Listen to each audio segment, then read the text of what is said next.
রাজনৈতিক দলকে প্রতিপক্ষ না বানাতে অন্তর্বর্তী সরকারের প্রতি আহ্বান বিএনপির। সংস্কারের দোহায়ে নির্বাচন বিলম্বে ক্ষতির শঙ্কা।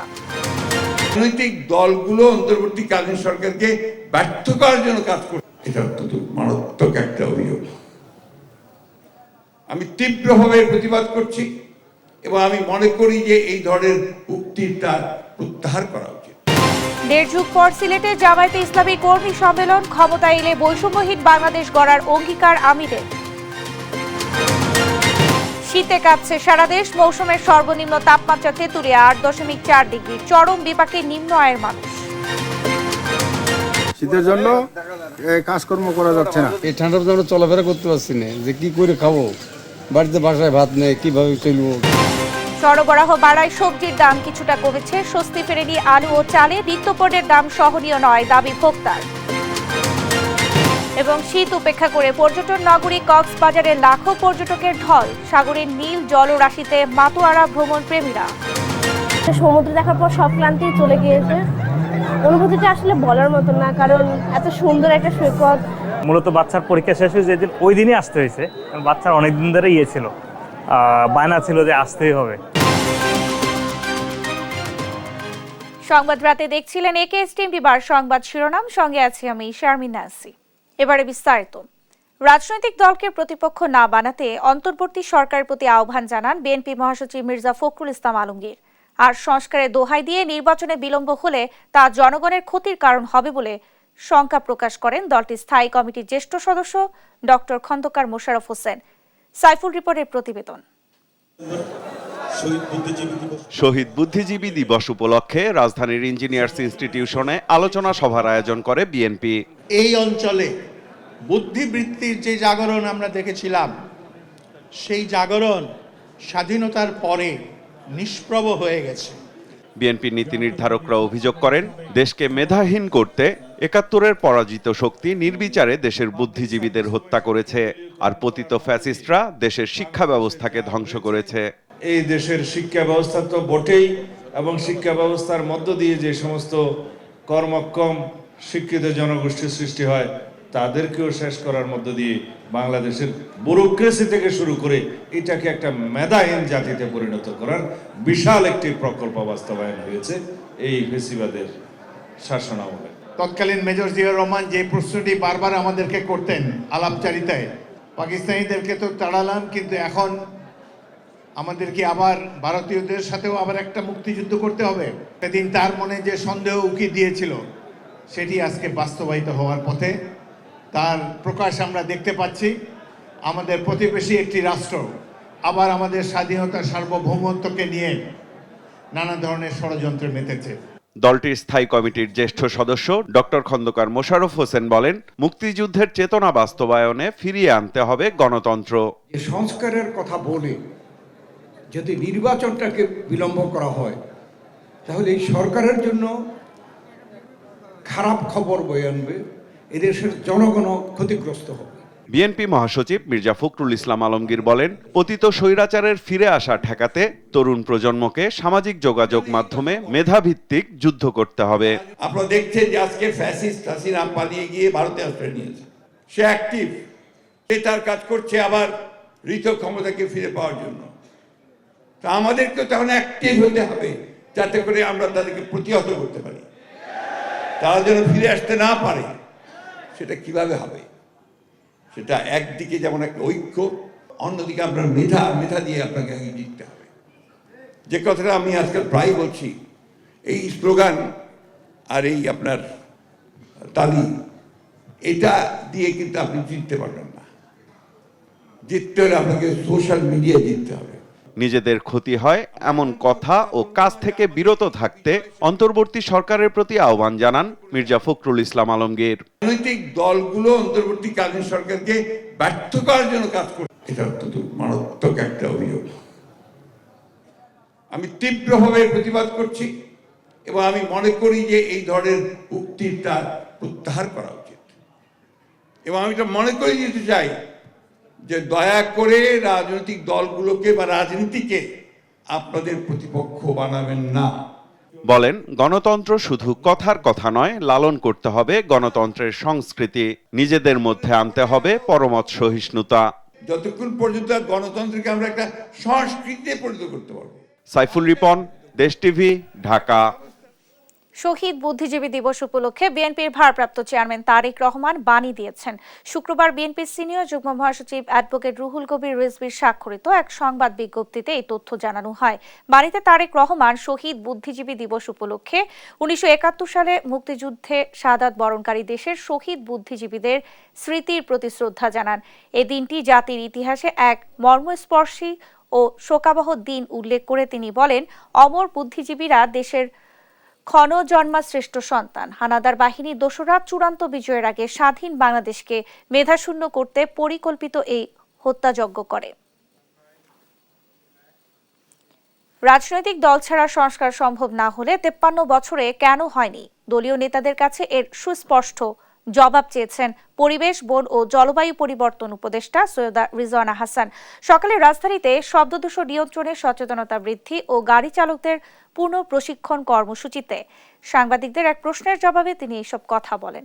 ভারতের সঙ্গে বাংলাদেশের সম্পর্ক নিয়ে রিজওয়ানা হাসান বলেন, রাজনৈতিক কারণে ভারতের সঙ্গে সম্পর্কের আকাশে যে মেঘ এসেছিল, দুদেশের স্বার্থেই সেই মেঘ সরাতে হয়েছে।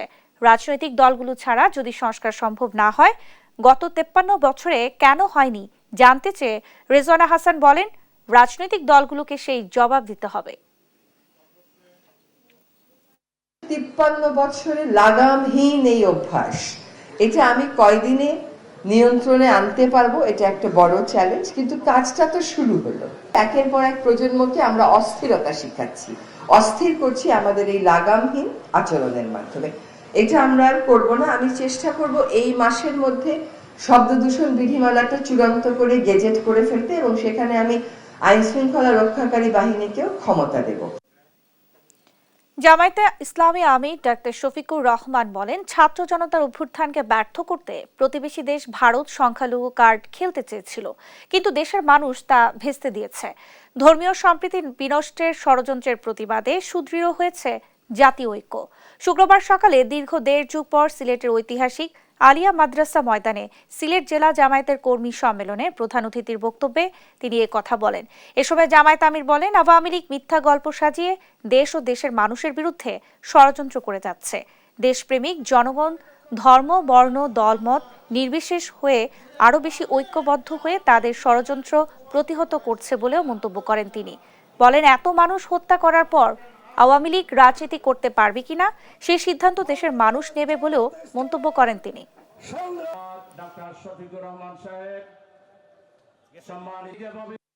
দেশের মর্যাদা ক্ষুণ্ণ করার জন্য মিথ্যা গল্প সাজিয়ে বিদেশি বন্ধুদেরকে তারা বিভ্রান্ত করার চেষ্টা করছে। অবশ্য পদে পদে তাদের সমস্ত ষড়যন্ত্র শয়তানি ধরে পড়ে যাচ্ছে। মানুষ এখন ঘুমে নয়, সজাগ। আর এই জাতি বিশেষভাবে এখন সজাগ। তারা এই ইতিবাচক পরিবর্তনকে, অভ্যুত্থানকে ব্যর্থ করে দেওয়ার জন্য দফায় দফায় অনেক কাণ্ড ঘটিয়েছে। তারা জুডিশিয়াল কু করতে চেয়েছিল, আল্লাহ ব্যর্থ করে দিয়েছে। তারা আনসার কাণ্ড ঘটিয়ে কু করতেছিল, আল্লাহ ব্যর্থ করে দিয়েছে।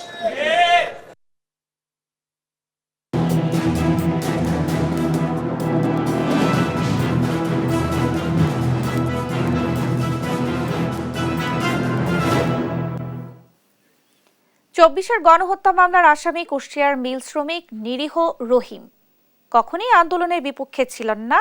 এরপরও মিথ্যা মামলায় তছনছ তার জীবন। কুষ্টিয়া জুড়ে গণহত্যার দায়ে শহীদ পরিবারকে দিয়ে মামলা করানো হলেও বাদীরা জানে না আসামি কারা আর কতজনই বা আসামি। মিথ্যা মামলা বাণিজ্যে কুষ্টিয়া জুড়ে ফাঁসছেন ব্যবসায়ী, চাকুরিজীবী সহ নিরীহ মানুষ। পুলিশ বলছে তদন্ত করে ব্যবস্থা নেবেন। মিথ্যা মামলা বাণিজ্য ধারাবাহিকের আজ ৫ম পর্ব। ইরফান রানার ক্যামেরায় নাহিদ হাসান তিতাসের থাকছে প্রতিবেদন। ছাত্র জনতার বিপ্লবে কুষ্টিয়ায় শহীদ ইউসুফ শেখের মেয়ে সীমা খাতুন 5 আগস্ট পরবর্তী সময়ে জেলার মডেল থানায় হত্যা মামলা করেন। শহীদ ইউসুফ শেখ হত্যা মামলার এফআইআরে বাদী সীমা খাতুন স্বাক্ষর করেছেন বটে, তবে আসামি কারা কিংবা কতজন তার কিছুই জানেন না বাদী। তাহলে কিভাবে কাদের নাম মামলায় যুক্ত হলো সে প্রশ্ন ছিল বাদী সীমা খাতুনের কাছে। আমি অনেকের চিনি না, অনেকের জানিও না, আমি চিনিও না জানিও না। যে তো ধরেন অজ্ঞাত আছে, কিছু অজ্ঞাত ধরা আছে, তাদেরকে আমি চিনি না, কোনোদিন আমার সাথে তাদের পরিচয়ও নাই।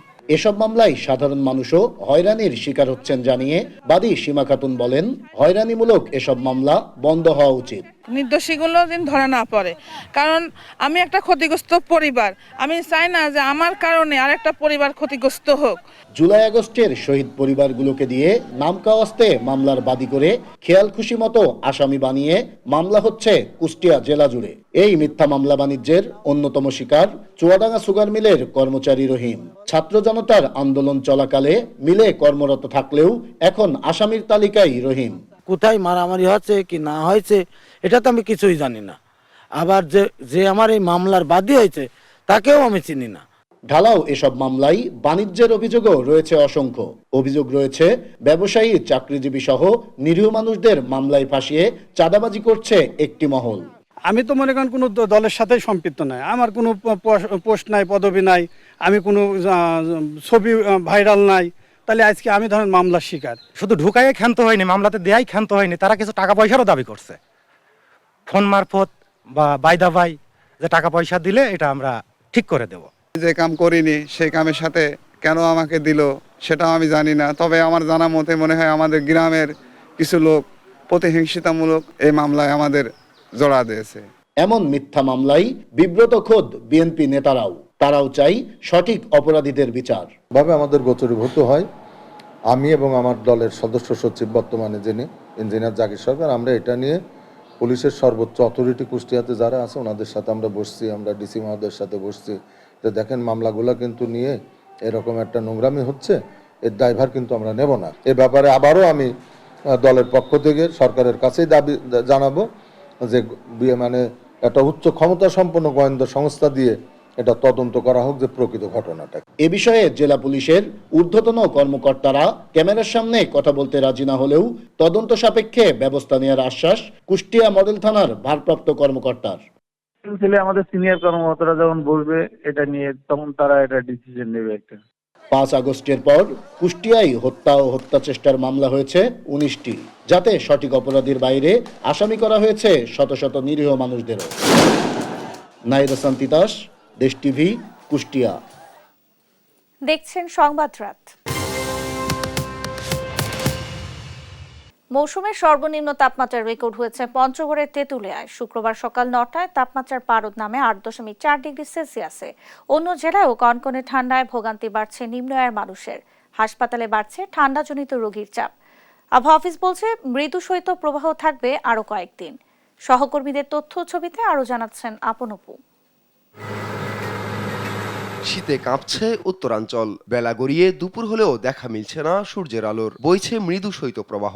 শুক্রবার সকাল 9টায় পঞ্চগড়ের তেঁতুলিয়ায় রেকর্ড করা হয় মৌসুমের সর্বনিম্ন তাপমাত্রা 8.4 ডিগ্রি সেলসিয়াস। ঘন কুয়াশায় ঢাকা উত্তরের এ জেলায় হিমেল হাওয়া আর কনকনে শীতে জনজীবনে নামে স্থবিরতা। বিপাকে পড়েছেন অসহায় ও নিম্ন আয়ের মানুষ, যেতে পারছেন না কাজে। শীতের জন্য কাজকর্ম করা যাচ্ছে না।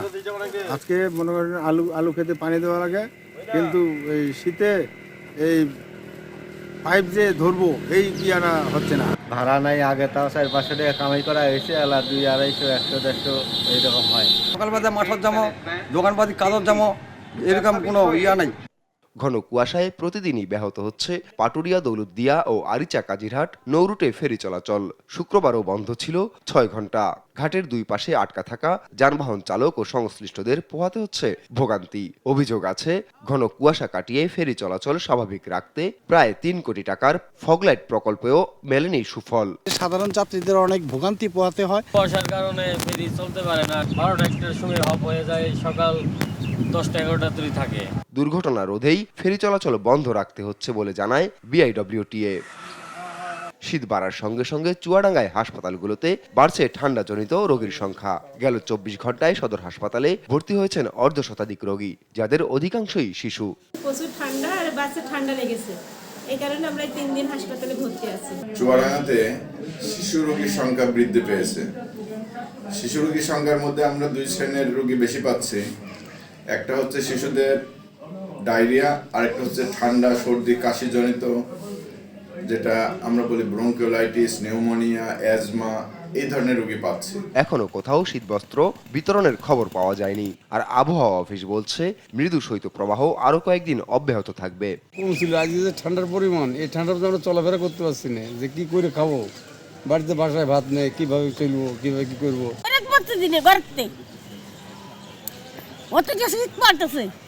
ঠান্ডা বাফেরা কম্বল দাও, হেভি অতিরিক্ত ঠান্ডা বা চুয়াডাঙ্গা বেরিতে আছেন বাইরে থেকে।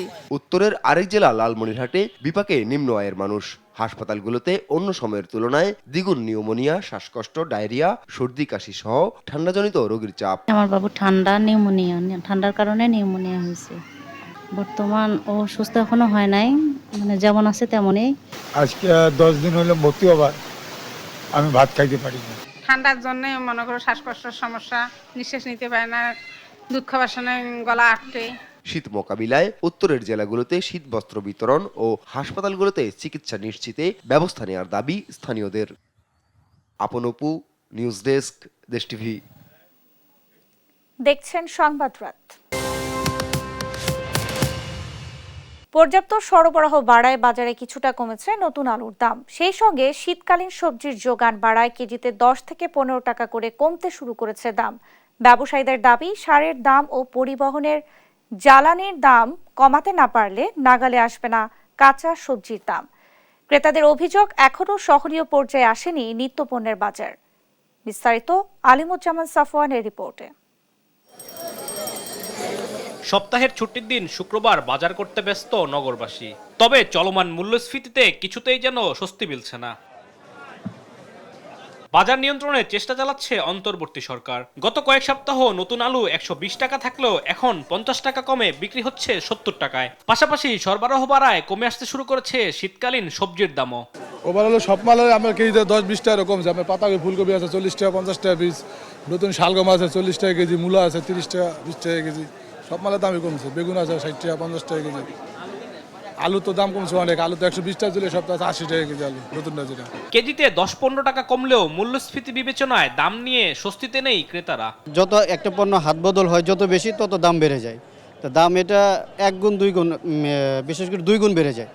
যদি 30 টাকা থেকে 60 টাকা হয়ে যায়, 20 টাকা থাকলে এটা 40 টাকা হয়ে যায়, এরকম আর কি পার্থক্য থাকে। এই সময় তো মনে করেন আপনার যে ফুলকপি বলেন, আলু বলেন, এগুলো তো সহনীয় পর্যায়ে থাকার কথা। আমরা তো মধ্যবিত্ত মানুষজন, তো আমাদেরকে তো সেভাবেই চলতে হয়, হিসাব করে চলতে হয়। গত বছরের সাথে এই বছরের কম্প্যারিজন করি, সেটা মনে হচ্ছে যে সবকিছুই একটু 10 টাকা 20 টাকা একটু ডিফারেন্ট করতেছে। ব্যবসায়ীদের দাবি, প্রান্তিক পর্যায়ে সারের দাম ও পণ্য পরিবহনে জ্বালানি তেলের দাম না কমলে নাগালে আসবে না নিত্যপণ্যের বাজার। সারের দাম আগে মনে করেন 2000 টাকা বস্তা ছিল, 1200 টাকা বস্তা ছিল, দিনের দিন বাড়ছে। এই সারের বস্তা অনেক 3000, 3500, 4000 টাকা হয়েছে। তেলের দাম বেশি, গাড়ি ভাড়া বেশি, এগুলোর দাম কমাইলে, তেলের দাম, সারের দাম কমাইলে আপনার সবকিছু জিনিসের দাম আস্তে আস্তে কমবো। দ্রুত অন্তর্বর্তী সরকারকে বাজার নিয়ন্ত্রণের আহ্বান নিম্ন মধ্যবিত্ত শ্রেণীর। আলিমুজ্জামান সাফওয়ান, দেশ টিভি, ঢাকা। দেখছেন সংবাদ রাত। হাসিনা ও তার দলের নেতারা ভারতে বসে বাংলাদেশের বিরুদ্ধে ষড়যন্ত্রে লিপ্ত বলে অভিযোগ করেছেন বিএনপির কেন্দ্রীয় নেতা ও সাবেক মন্ত্রী অ্যাডভোকেট রুহুল কুদ্দুস তালুকদার দুলু। এসব কূট পরিকল্পনা রুখে দিতে সবার প্রতি আহ্বান জানান তিনি। শুক্রবার বিকেলে নাটোরে বিএনপির এক জনসভায় প্রধান অতিথির বক্তব্যে ভারতের প্রধানমন্ত্রী নরেন্দ্র মোদীকে উদ্দেশ্য করে কথা বলেন তিনি। বলেন, শেখ হাসিনাকে ভারতের যদি এতই পছন্দ হয় তাহলে পশ্চিমবঙ্গের মুখ্যমন্ত্রী বানিয়ে দেখেন কিভাবে ভোট চুরি করে। তখন তারা দেখবে কিভাবে মানুষকে গুম, হত্যা ও নির্যাতন করে ক্ষমতা টিকিয়ে রাখে হাসিনা বলেও মন্তব্য করেন দুলু। বাংলাদেশের মানুষের অনুরোধ, আপনাদের যদি শেখ হাসিনা খুব পছন্দ হয়, শেখ হাসিনাকে পশ্চিমবঙ্গের মুখ্যমন্ত্রী বানাবেন। বানাবে দেখেন শেখ হাসিনা কিভাবে ভোট চুরি করে, কিভাবে ম্যানিপুলেশন করে, মানুষকে হত্যা করে, জোর করে কিভাবে ক্ষমতা থাকতে হয়, বিকল্প আর কেউ নাই পৃথিবীতে।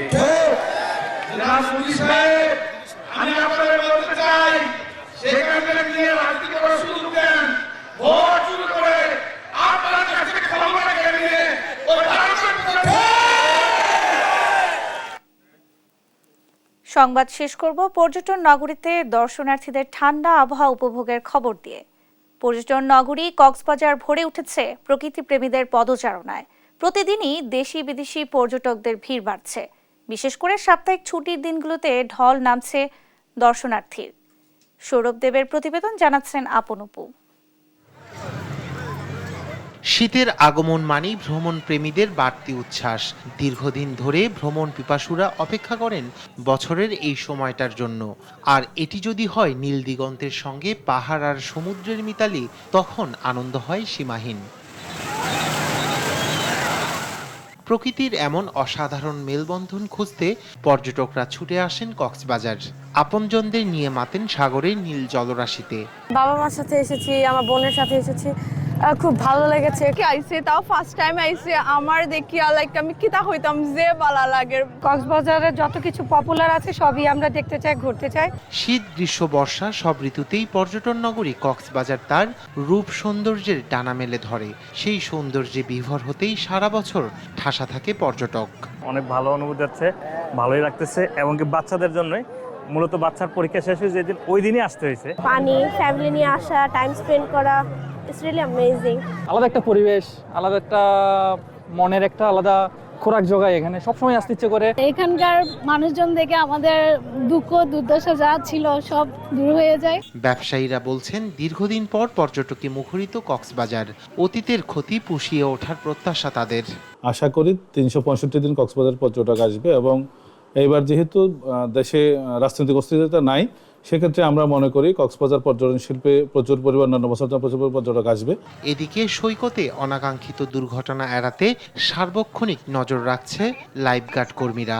পর্যটকদের নিরাপত্তায় আমরা সার্বক্ষণিক সতর্ক অবস্থানে থাকি। আমাদের লাইফগার্ড ওয়াচ টাওয়ার আছে, এখান থেকে আমরা সার্বক্ষণিক নজরে রাখি এবং আমাদের পেট্রোল টিম পেট্রোলে থাকে। যদি পানিতে কোনো সমস্যা হয়, রেস্কিউ বোট নিয়ে আমরা সেখানে থাকি।